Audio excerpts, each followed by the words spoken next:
주님께서 여러분과 함께 요한이 전한 거룩한 복음입니다.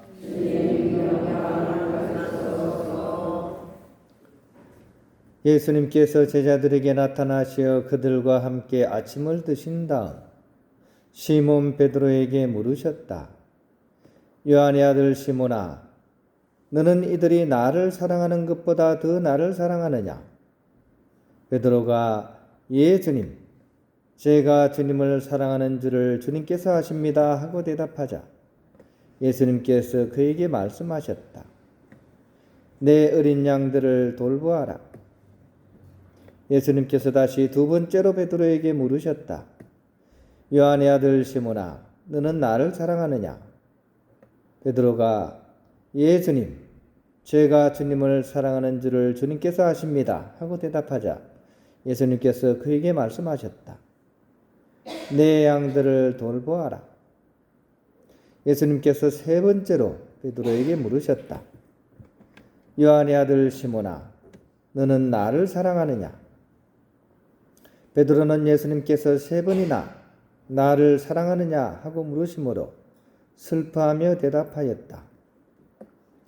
주님께서는 모든 것을 아십니다. 제가 주님을 사랑하는 줄을 주님께서는 알고 계십니다. 그러자 예수님께서 베드로에게 말씀하셨다. 내 양들을 돌보아라. 내가 진실로 너에게 말한다. 내가 젊었을 때에는 스스로 허리띠를 메고 원하는 곳으로 다녔다. 그러나 늙어서는 내가 두 팔을 벌리면 다른 이들이 너에게 허리띠를 메어주고서 내가 원하지 않는 곳으로 데려갈 것이다. 예수님께서는 이렇게 말씀하시어 베드로가 어떠한 죽음으로 하느님을 영광스럽게 할 것인지 가르치신 것이다. 이렇게 이르신 다음에 예수님께서는 베드로에게 말씀하셨다. 나를 따라라. 주님의 말씀입니다. 평안을 빕니다. 오늘 복음 말씀이 참 이렇게 감동적인 그런 말씀이죠, 그죠? 밤새 흙탕을 친 이런 제자들에게 예수님께서 나타나셔서 아침을 드시고 난 뒤에 제자들의 대표격인 베드로에게 바로 당신의 일을 맡기시면서 이런 말씀을 하시죠. 베드로야, 나를 사랑하느냐 하고 이렇게 질문을 하십니다. 근데 좀 사실은 우리가 하도 많이 들어서 그냥 당연히 그런 질문이라고 생각하는데 사실은 좀 뜬금없는 질문이에요. 그죠? 일을 맡기면서 어떤 질문을 합니까? 일을 맡길 때는 어떤 질문을 합니까? 일 잘하겠느냐? 일을 도대체 어떻게 할 거냐? 이렇게 물어야 되잖아요. 근데 대뜸 너 나를 사랑하느냐? 이렇게 질문을 합니다. 약간 특이한 질문이죠. 그죠? 이거는 그러면 무슨 의미겠습니까? 예수님께서 왜 베드로에게 이런 질문을 하겠습니까? 일을 잘하는 것, 어떻게 하는 것보다 더 중요한 것이 뭐다? 사랑으로 하는 것이 더 중요하다는 것을 우리에게 알려주고 있는 거죠. 이게 핵심이라는 겁니다. 무엇이 본질이고 핵심인지를 예수님께서는 질문을 하고 있는 거죠. 그 다음에 또 좀 특이한 내용이 있습니다. 그죠? 예수님께서 누구를 맡겨요? 이제 당신의 어떤 이 신자들이죠. 그죠? 당신의 백성이죠. 그죠? 내 양들을, 그죠? 내 양들을 잘 돌봐라. 이렇게 얘기를 합니다. 그죠? 그래서 굉장히 의미가 있는 말씀입니다. 내 양들을 잘 봐라. 잘못 들으면 어떻게 됩니까? 그렇지요. 내 양들 잘 돌보겠습니다. 이렇게 대답을 하겠죠. 근데 차이가 있습니다. 그죠? 내 양들을 잘 보아라 하는데, 그래요. 제가 내 양들 잘 돌보겠습니다 하면 어떻게 됩니까? 주객이 바뀌는 거죠. 그죠? 주님의 양들이 아니고 나의 양들이 되는 겁니다. 착각에 굉장히 빠지기 쉬운 그런 내용이기도 해요. 그래서 계속 이 대답을 하시는 거예요. 세 번이나 말씀하셨잖아요. 그죠? 이것은 사실은 베드로를 믿기 때문에 하시는 말씀이시기도 해요. 그죠? 베드로를 믿지 않는다면 이렇게 맡기지 않겠죠. 그죠? 근데 베드로를 온전히 믿기 때문에 이런 말씀을 하시는 것이고, 그 이전에 당신이 먼저 당신의 양들을 정말 믿고 사랑하셨다는 사실이 이 말씀 속에 들어가 있는 겁니다. 당신의 양들을 믿고 사랑하셨다는 내용이 바로 이 안에 들어가 있는 거죠. 그러나 베드로는 사실 이 당시에 이 사실을 잘 알지 못합니다. 동문서답하는 거죠. 예수님은 이렇게 정말 중요한 질문을 이렇게 두 가지를 하시는데 베드로는 잘 못 알아듣습니다. 그래서 뭐라고 대답합니까? 슬퍼졌어요. 그냥 질문 내용은 까먹어버리고 나를 못 믿는 것 같으니까 자꾸 질문을 한다 이렇게 오해를 하신 거예요. 그래가지고 주님 사랑하시는 줄 당신 알고 있잖아요. 제가 주님 당신 사랑하는 거 알고 있잖아요. 이렇게 이제 반문을 합니다. 슬퍼져가지고 그죠? 근데 사실은 이렇게 대답하면 안 되죠. 그죠? 이 앞에 질문을 잘 이해했다면 그렇게 대답하는 게 아니고 주님께서 저를 얼마나 사랑하시는 줄 제가 알고 있어요. 이렇게 대답을 해야죠. 이래야지 온전하게 질문에 오고 받는데 좀 베드로 사도가 지금 오늘 좀 헛다리를 짚으시는 거예요. 우리는 그런 경우가 많아요. 그죠? 하느님의 신실하심, 하느님의 충실하심에 비해서 우리는 거기에 따라가지 못하는 경우가 많습니다. 성경에서는 이것을 헤세드라고 해요. 헤세드. 헤세드는 뭐냐면 하느님의 신실하심, 충실하심에 헤세드라는 단어를 씁니다. 거기에 반해서 이스라엘 백성은 끊임없이 하느님을 배신하고 배반하죠. 그죠? 방금 기적을 보고서도 또 돌아서면 마음이 바뀝니다. 마음이 갈립니다. 거기에 비해서 하느님께서는 끝까지 충실하시다. 이것을 헤세드라는 단어를 씁니다.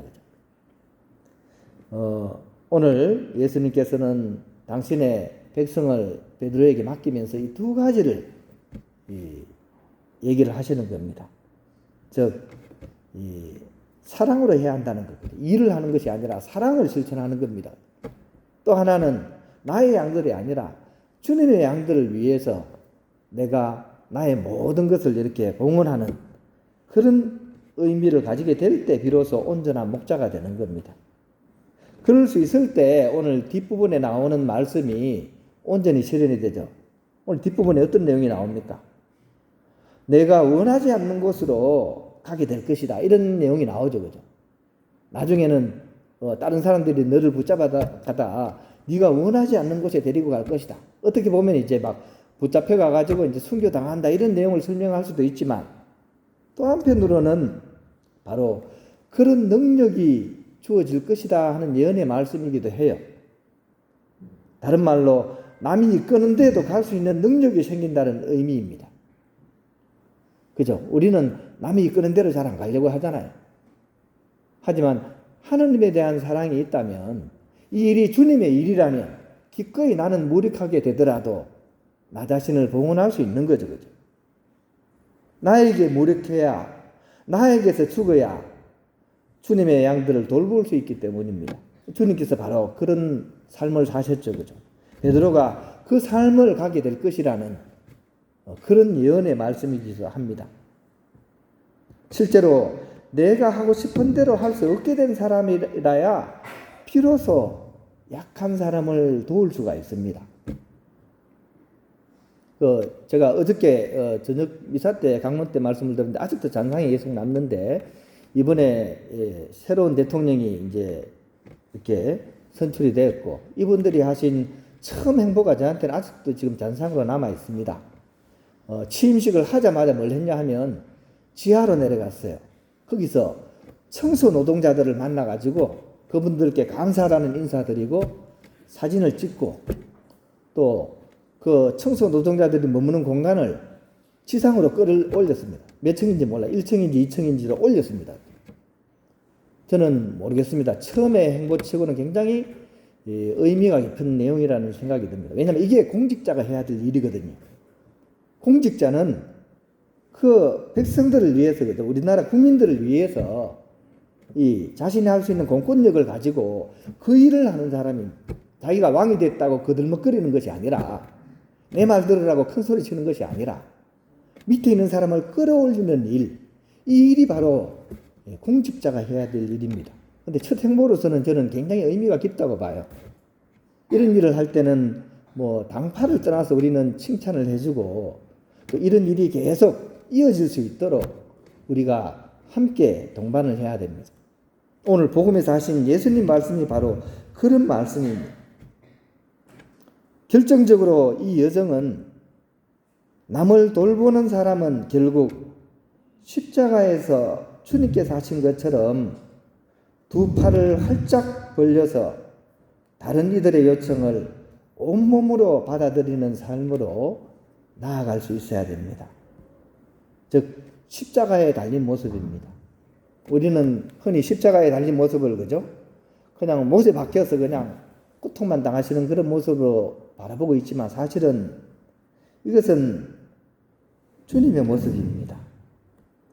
이렇게 고통 속에서 두 팔을 벌리면서 당신에게 못질하는 사람들을 이렇게 활짝 품으시는 그런 모습이 바로 십자가의 모습입니다. 나를 아프게 하고 또 그 끝이 정해져 있지도 않습니다. 나에게 못질하고서도 비난하고 있습니다. 그럼에도 불구하고 예수님께서는 이 두 팔을 벌려서 그를 사랑으로 품고 계십니다. 주님의 사랑을 우리에게 보여주고 있는 거죠. 이것은 우리에게 있어서는 영원한 묵상거리입니다. 내가 하루를 살아가면서도 억울한 일을 많이 겪을 겁니다. 그죠? 우리는 나에게 조금만 잘못해도 쌍심지를 세우고 그를 욕하잖아요. 근데 예수님께서는 오히려 자신을 십자가에 매단 사람을 이 두 팔로서 이렇게 품고 계시지 않습니까? 이런 하느님의 사랑에 뿌리 내리고 내가 잘하려고 하는 것이 아니라 오히려 주님께서 이렇게 그 일을 이룰 수 있도록 그분 사랑의 도구로서 나를 봉헌하는 사람, 그 사람이 바로 그리스도인이고 참된 신앙인의 모습이라고 할 수 있습니다. 오늘 이 복음 말씀을 마음에 이렇게 담으면서 사도 베드로와 똑같이 예수님께서는 우리를 나의 삶의 자리로 파견하십니다. 나로 하여금 내 삶의 자리에서 참목자인 그런 그리스도의 제자의 삶을 살아갈 수 있도록 그렇게 말입니다. 오늘 다시 한번 이 예수님의 모습을 눈여겨보면서 나 또한 고통과 슬픔과 아픔 속에서도 사랑을 택하고 또 주님의 백성을 섬길 수 있는 그런 우리가 될 수 있도록 예수님 말씀을 마음에 잘 담았으면 좋겠습니다.